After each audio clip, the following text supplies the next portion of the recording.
wabarakatuh. Salam Waalaikumsalam. sejahtera. Waalaikumsalam warahmatullahi wabarakatuh. Salam sejahtera untuk kita Angkat semua. gila. Salam Rahayu. Gila. Shalom. Om Swastiastu. Namo Buddhaya. Salam kebajikan dan salam Pancasila. Di siang hari yang indah ini, semoga kita semua sehat. Salam bergabung kepada Bapak Ibu peserta webinar Mimbar Hukum Indonesia.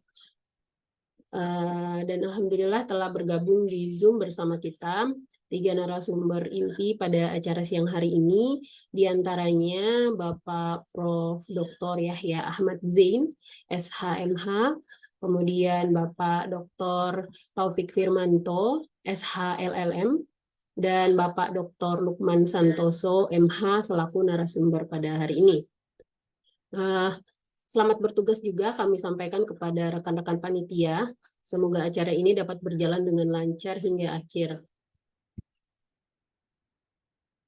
Nah, tema kita ini cukup hangat ya Bapak Ibu sekalian. Baru saja saya secara pribadi melihat status berseliweran di mana-mana. Kemudian temanya analisis hukum putusan MK nomor 90 PPU 11/2023 terkait syarat usia Capres dan Cawapres Republik Indonesia.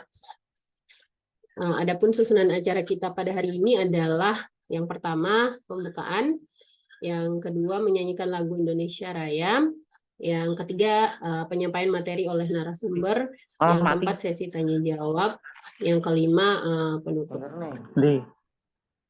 Marilah kita sama-sama membuka acara ini dengan mengucapkan basmalah. Bismillahirrahmanirrahim.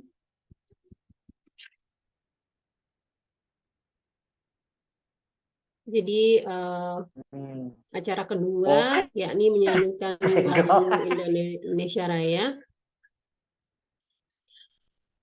Kepada panitia dipersilahkan untuk memutar video lagu Indonesia Raya.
Tengok ni.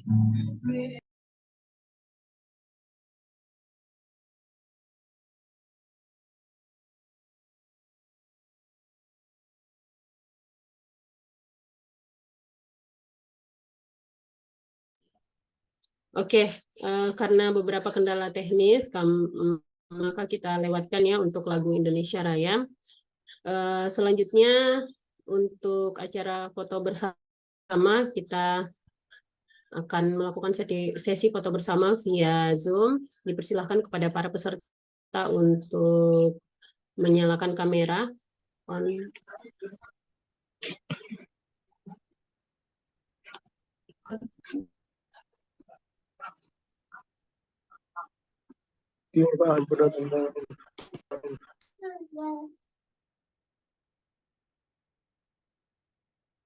Baik. 3, 2, 1.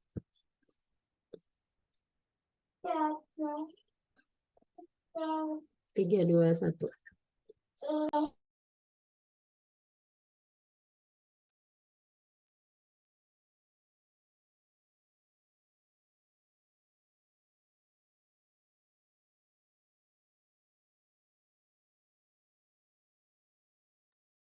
Baik, untuk acara sesi foto bersama sudah selesai ya.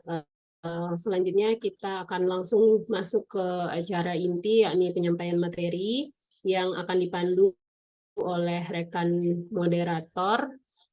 Eh, Namun sebelum itu saya ingin menginformasikan kepada Bapak Ibu sekalian, nantinya setelah sesi penyampaian materi akan ada sesi tanya jawab. Bapak Ibu dipersilahkan bertanya melalui kolom chat Zoom maupun bisa langsung raise hand, dan langsung saja kita masuk pada acara ketiga, yaitu penyampaian materi. Kepada rekan Jihan Faradila Saharani selaku moderator kami persilahkan. Terima kasih saudari rekan MC Mbak Pratiwi Sakti ya. Mohon izin ya, kita akan mulai webinar pada siang hari ini. Bismillahirrahmanirrahim. Assalamualaikum warahmatullahi wabarakatuh. Selamat siang, salam sejahtera untuk kita semua. Om Swastiastu, Namo Buddhaya, salam kebajikan, salam Pancasila. Yang terhormat Bapak Profesor Dr. Yahya Ahmad Zain SHMH, yang kami hormati Bapak Dr. Taufik Firmanto SH LLM, yang kami hormati Bapak Dr. Lukman Santoso MH. Terima kasih banyak untuk para narasumber hebat kita yang telah meluangkan waktu pada siang hari ini. Yang kami hormati rekan-rekan panitia webinar Mimbar Hukum Indonesia, dan yang kami hormati juga saya banggakan Bapak, Ibu, Mas, Mbak, dan rekan-rekan peserta webinar pada siang hari ini.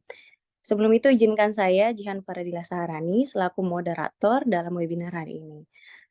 Semoga kita semua, terutama Bapak, Ibu, Mas, dan Mbak-mbak rekan peserta webinar bisa dengan seksama mengikuti rangkaian kegiatan siang ini sampai dengan akhir. Nah, webinar yang diselenggarakan Mimbar Hukum Indonesia pada siang hari ini, Senin tanggal 23 Oktober 2023, itu mengusung tema analisis putusan MK nomor 90 garis miring PPU 21/2023 terkait dengan syarat usia Capres dan Cawapres Republik Indonesia. Nah, di webinar kali ini kita sudah mendatangkan ada 3 narasumber hebat nih. Ada Bapak Profesor Dr. Yahya Ahmad Zain, SHMA.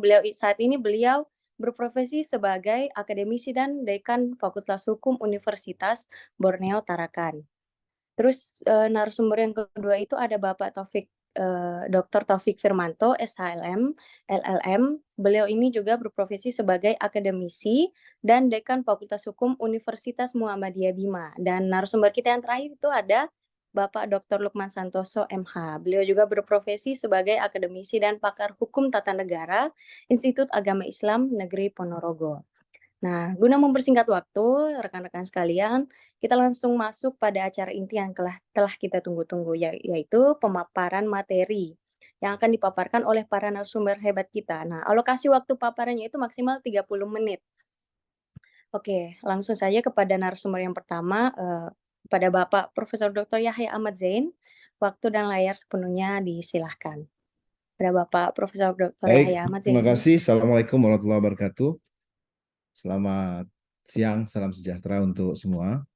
Izinkan saya untuk share screen dulu.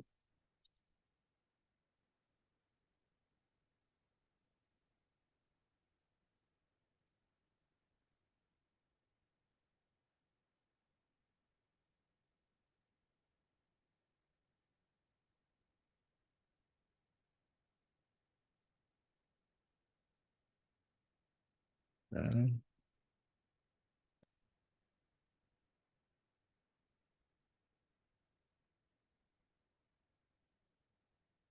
gitu. Kelihatan nggak ya? Belum ya?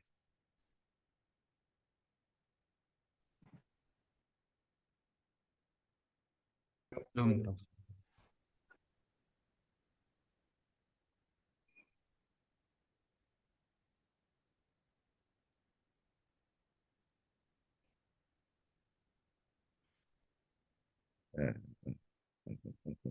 Saya ingin menunjukkan.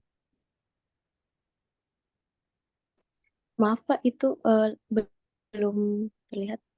Belum ya, sebentar ya.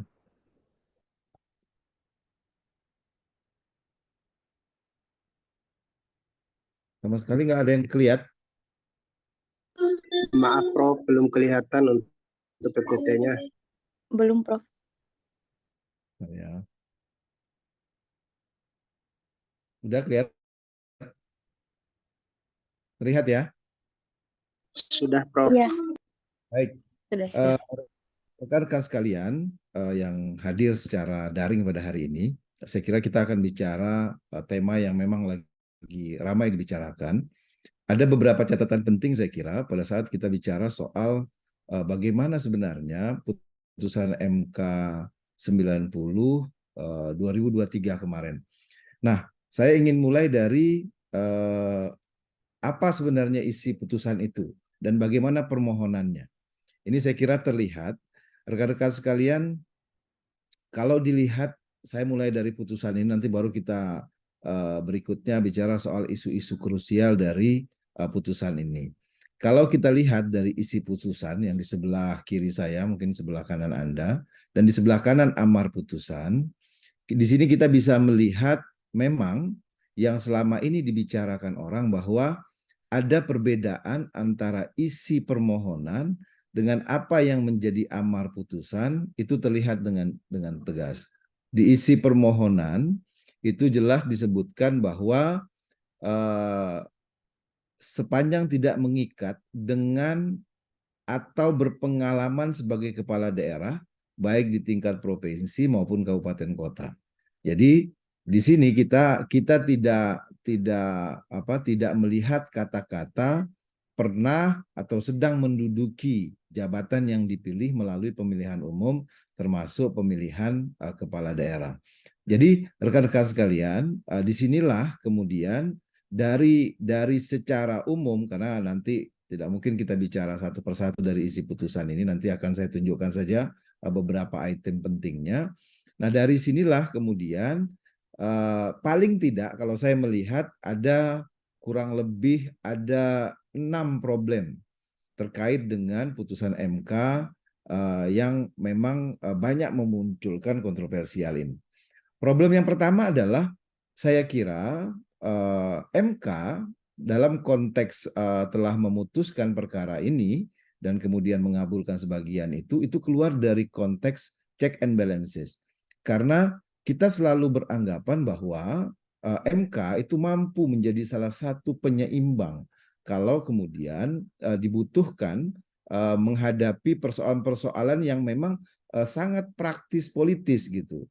Nah, justru dengan putusan ini kita melihat bahwa MK ini udah masuk ke dalam ranah politik praktis, sehingga yang harusnya open legal policy itu kemudian diputuskan oleh MK. Harusnya ini menjadi ranah dari si pembuat undang-undang. Banyak kemudian argumentasi yang bisa kita kemukakan, nanti mungkin bisa kita diskusikan.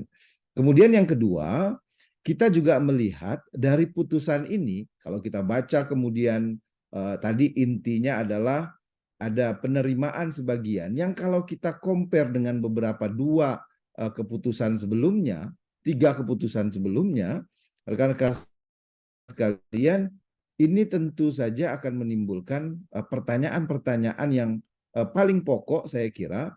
Orang menyebutkan bagaimana kemudian ada kehilangan konsistensi walaupun dalam konteks yang diperdebatkan, oh ini kan konteksnya berbeda putusan ini.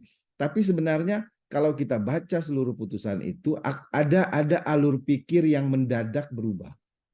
Kecuali yang dissenting ya. Jadi ada alur pikir yang mendadak berubah yang itu sulit kita pahami.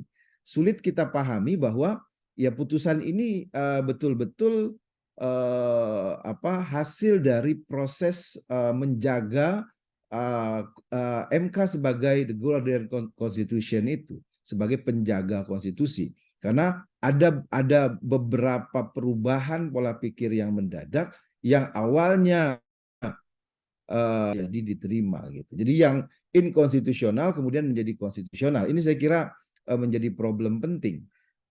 Dan ini menjadi salah satu isu krusial yang saya kira memang perlu untuk bisa kita telaah lebih jauh. Nah, yang ketiga, saya kira ini ada dalam konteks tadi di awal sudah saya sampaikan putusannya, ada tambahan norma atau penormaan baru yang sebenarnya melebihi permintaan permohonan. Nah, rekan-rekan sekalian, untuk ini masih dibuka. Tapi dalam konteks tadi, kalau kita lihat dalam konteks tadi, ini terkesan memang hanya ditujukan pada persoalan kasus konkret yang ingin diselesaikan. Kata-kata pernah atau sedang ini kan menggambarkan seolah-olah bahwa ada orang yang dituju untuk itu. Walaupun sekarang saya kira sudah mulai terbuka gitu secara politis, saya nggak mau masuk ke sana. Tapi pada saat kita melihat putusan ini, pernah itu kan artinya orang udah selesai ya, baru dia pernah gitu. Tapi kemudian ditambah lagi sedang menduduki. Sedang menduduki ini artinya, dan memang yang dirujuk adalah ya kepala daerah. Dan kemudian kan sering kita berseloroh terkait dengan ini kita kemudian banyak seloroh-seloroh dengan kawan-kawan. Wah, coba tunjukkan siapa kira-kira orang yang dimaksud yang memang tadi bisa memenuhi sebagai misalnya calon presiden atau calon wakil presiden. Tapi kemudian kita hanya akan bisa mengerucut, oh iya ini untuk ini gitu. Dan sekarang fakta politik kita itu sudah menyampaikan ya memang kemudian memberikan jalan leluasa untuk calon tertentu melenggang menjadi calon wakil presiden misalnya. Jadi dari sisi di sini penormaan baru itu saya kira memang bukan bagian dari menjaga konstitusi. Bahkan ini keluar dari konsep keberadaan Mahkamah Konstitusi itu sendiri yang sudah kita pelajari di dalam Mahkamah Konstitusi itu sendiri, apa yang dikenal dengan negatif legislator. MK hanya berwenang bertindak untuk menyatakan bahwa satu norma bertentangan dengan konstitusi atau membiarkan norma yang dibentuk oleh lembaga legislatif tersebut. Maka MK tidak boleh menjadi positif legislator. Ini yang paling prinsip saya kira, karena itu menjadi kewenangan dari DPR. Nah, rekan-rekan sekalian, inilah yang kemudian juga menambah problematik dari putusan MK ini. Kalau kita telaah dari bagaimana sebenarnya keberadaan MK sebagai negatif legislator itu kemudian yang merubah menjadi positif legislator, yang itu merupakan kewenangan dari DPR. Nah, yang ketiga, yang juga saya kira isu yang cukup krusial adalah soal konflik of interest. Rekan-rekan sekalian, ini saya kira gamblang kita lihat pemohonnya memang bukan, tapi permohonannya itu terkait dengan anak presiden sendiri, yang sekaligus juga adalah keponakan Ketua Mahkamah Konstitusi. Nah, rekan-rekan sekalian, kalau kita lihat konseptual konflik of interest itu apa sih? Secara sederhana, konflik of interest itu adalah satu kondisi yang terjadi saat individu maupun organisasi lebih mementingkan keperluan pribadi atau keluarga daripada tanggung jawab. Nah, kalau ini kita perluas dalam konteks hukum administrasi, ada beberapa catatan penting. Kalau kita lihat dari Undang-Undang Administrasi Pemerintahan, konflik of interest itu dengan tegas disebutkan kalau keputusan yang dibentuk oleh administrasi negara itu kemudian kepentingan yang berhubungan dengan kerabat dan keluarganya. Pasal 43 ayat 1 Undang-Undang Administrasi Pemerintahan, Undang-Undang 30 itu dengan tegas. Nah, dalam konteks ini tadi secara faktual tidak bisa kita pisahkan. Apalagi nanti kita lihat misalnya di dissentingnya Prof. Saldi itu dengan tegas memperlihatkan berbagai macam keanehan dalam rapat permusyawaratan hakim. Yang tiba-tiba kemudian hadir misalnya, yang awalnya tidak ikut di dalam proses sebelumnya. Nah, hal-hal yang seperti ini menggambarkan bahwa memang harus diuji kepentingan konflik of interest ini. Tapi rekan-rekan sekalian, berdasarkan parameter ini, saya kira mudah kita melihatnya dengan fakta yang terjadi, dan itu juga fakta-fakta itu memang dikukuhkan dalam keputusan dalam putusan MK ini yang muncul beberapa dissenting yang menjelaskan soal tersebut. Nah, rekan-rekan sekalian, kita beralih ke yang sebelumnya lagi tadi. Isu berikutnya adalah adanya concurring opinion. kita melihat di putusan ini memang banyak hal yang menarik sebenarnya yang bisa kita lihat dan bisa menjadi bahan penting dalam perkembangan hukum kita, khususnya menyangkut mekanisme di Mahkamah Konstitusi. Rekan-rekan sekalian, saya melihat concurring opinion yang ada di dalam putusan ini itu lebih bermakna seperti dissenting opinion. Karena kalau kita membedakan ini, concurring opinion itu adalah istilah hukum yang merujuk pada satu pendapat atau opini yang diberikan oleh seorang hakim yang setuju dengan keputusan mayoritas atas satu kasus yang diadili, namun ada dasar argumentasi yang berbeda. Jadi kalau kita lihat sebenarnya secara umum dia setuju. Tapi kalau rekan-rekan baca, ya sepanjang yang saya baca, concurring opinion yang dikemukakan oleh Hakim Konstitusi Eni dan Hakim Konstitusi Daniel, misalnya, yang kalau kita lihat dasar-dasar pemikirannya itu sebenarnya lebih mengarah kepada bagaimana dia melihat dalam sistem pemerintahan daerah misalnya, kita ada jenjang. Jadi ada bupati, wali kota, ada gubernur, ada presiden lah, misalnya begitu di tingkat pemerintah pusat. Yang kemudian kedua hakim konstitusi ini menempatkan pada posisi bahwa seharusnya yang layak itu minimal adalah gubernur.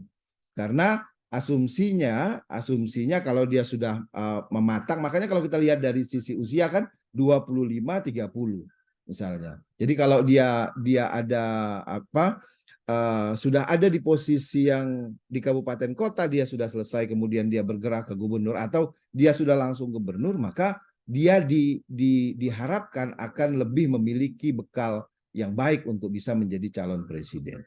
Artinya sebenarnya kalau kita lihat kan umumnya dari putusan tersebut adalah sebenarnya membuka ruang di bawah gubernur.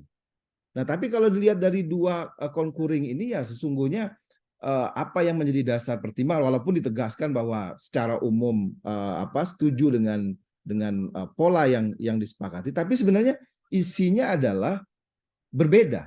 Isinya kalau mau jujur ya sebenarnya menolak kalau kita mau melihat ya nggak boleh dong wali kota misalnya, tapi harusnya gubernur dong, level yang ada di tengah karena gubernur itu wakil pemerintah pusat dan segala macam, sehingga dia yang lebih layak sebenarnya untuk menjadi parameter boleh menjadi calon presiden atau wakil presiden tersebut.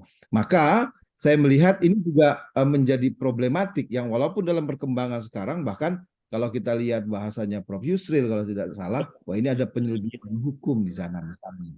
Jadi ini penting.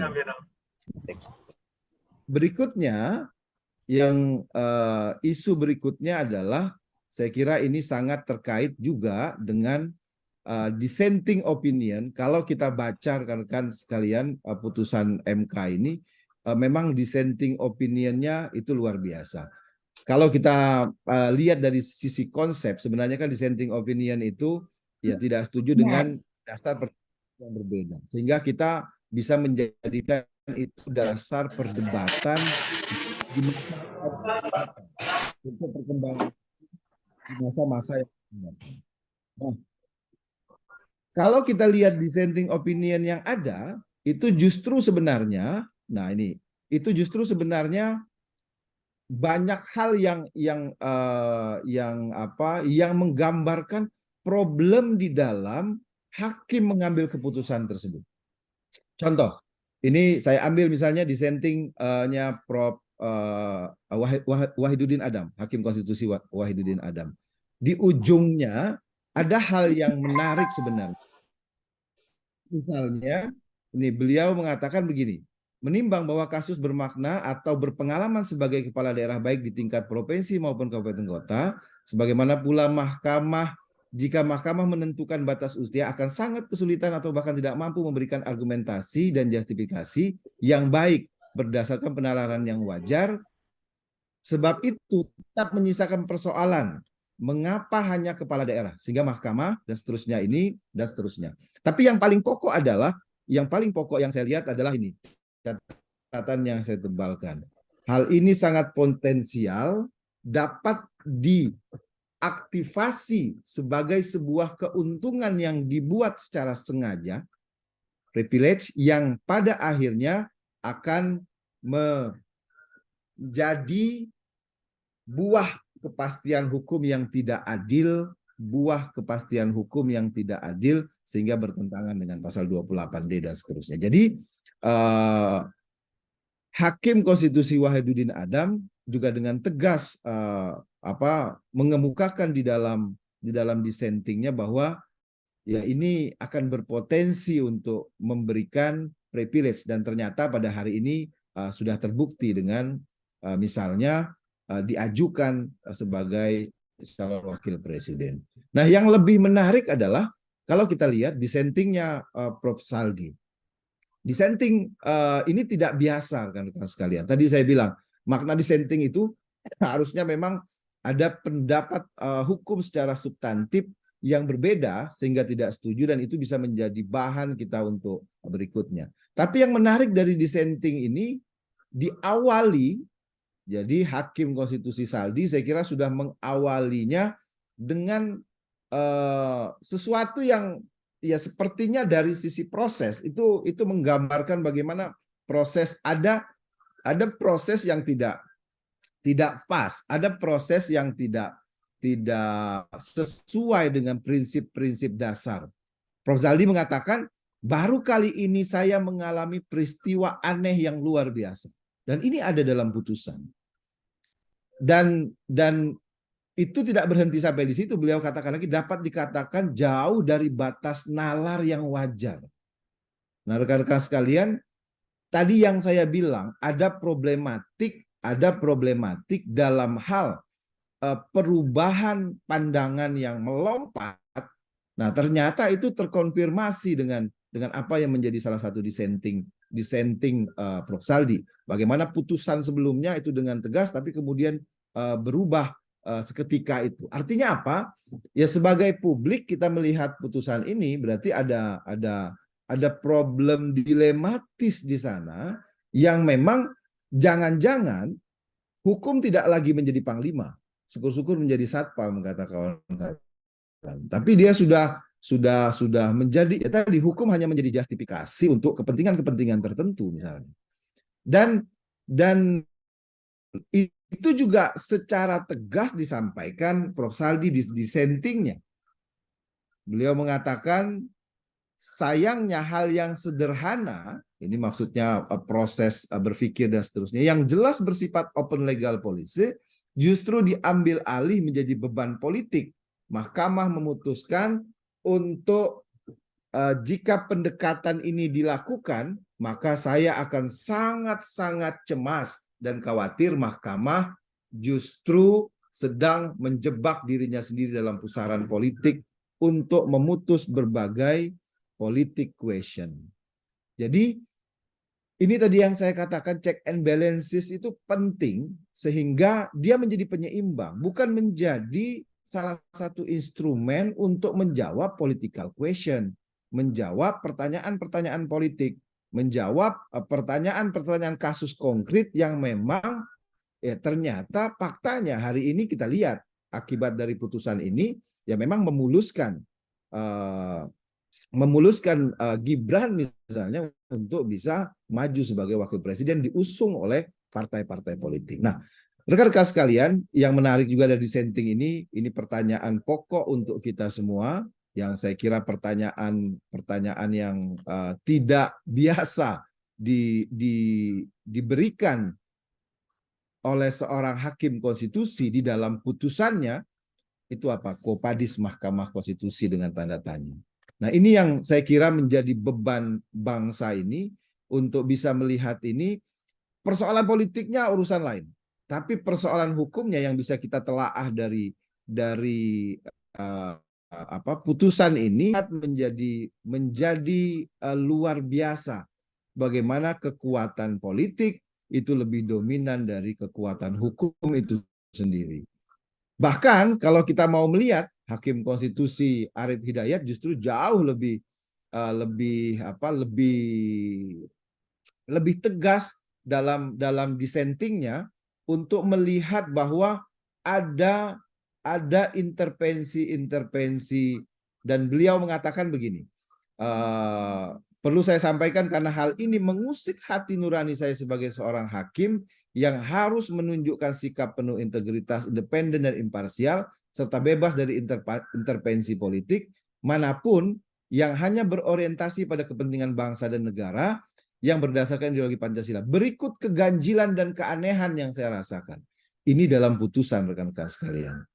Dibayangkan hakim konstitusi yang secara internal, yang harusnya ini menjadi bagian perdebatan internal, ini muncul dan bisa kita lihat dengan jelas di dalam putusan tersebut. Apa itu katanya keanehan kata Hakim Konstitusi Arief Hidayat? 1, penjadwalan sidang yang terkesan lama dan ditunda.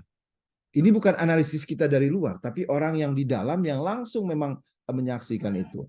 Apalagi pembahasan dalam rapat musyawarah hakim. Apalagi ini banyak dirinci beliau. Saya singkat-singkat saja. Yang ketiga, perkara nomor 90/91 ditarik tetapi tetap dilanjutkan. Ini keanehan-keanehan yang menurut beliau bahwa ini adalah mempermainkan marwah lembaga peradilan, dan ini menggambarkan ketidakseriusan dalam pengajuan. Makanya dalam dissentingnya Prof. Arief mengatakan permohonan itu telah nyata tidak serius dan sungguh-sungguh, dan terlebih lagi isu hukum ini merupakan isu yang sangat sensitif karena kepentingan maka ini bahkan harusnya tidak diberikan legal standing, kata Prof. Arief. Nah, hal ini, beberapa gambaran ini itu sebenarnya mengukuhkan bahwa apa yang menjadi problem di dalam putusan 90 ini yang memang sangat mengusik hati nurani kita, sangat paling tidak menjadi beban moral nurani kita untuk menjaga Mahkamah Konstitusi keluar dari prinsip-prinsip penegakan konstitusi sebagai the guardian constitution. Nah, saya kira inilah beberapa isu krusial yang bisa kita lihat dari putusan Mahkamah Konstitusi yang tentu saja nanti akan bisa kita diskusikan lebih lanjut. Terima kasih, saya kembalikan. Wallahu a'lam bishawab. Assalamualaikum warahmatullahi wabarakatuh. Terima kasih Bapak Ahmad Yahya atas pemaparan materinya. Dari sini saya bisa mengambil beberapa kesimpulan ya.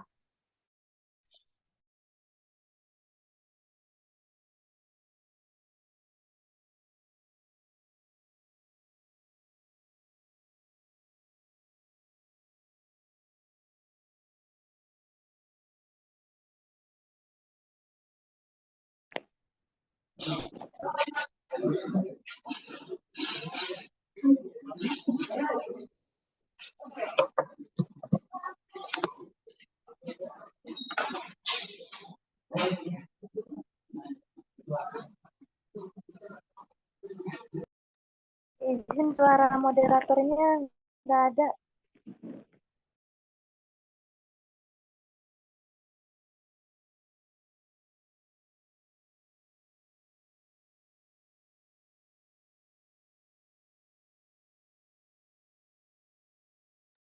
Sepertinya terkeluar, Pak Taufik mungkin bisa langsung. Pak Taufik sudah bergabung.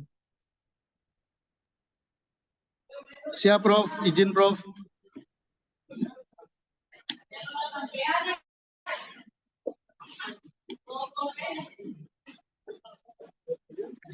Ya, diberikan kepada Pak Taufik.